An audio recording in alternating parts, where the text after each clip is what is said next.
Okay guys, magandang umaga sa inyo. Dito tayo sa Campo Crame ngayon. Meron tayong panibagong pag-aaralan, lalo na dun sa article 43 natin sa free throw.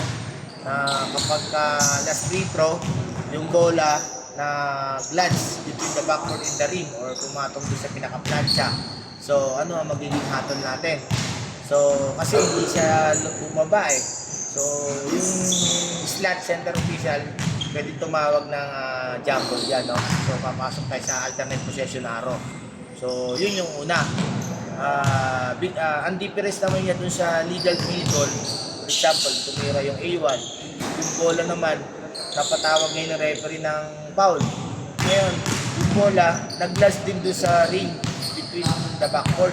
So ano yung magiging natin, pinakatawag dyan, no? Magiging resumption. Siya ba ay magiging gamble or bibigyan natin ng 2 free throw sa Article 15. So kailangan malaman natin yan. Kung gagawin natin dyan, mangingibabaw pa rin dyan yung active shooting. 2 free throw tayo dyan kahit mag-nudge yung bola kung sa tira tayo, no? Okay guys, ayun, meron kayong nakuha panibagong tips sa ating pinag-aaralan ngayong oras na to. Bye-bye and God bless you.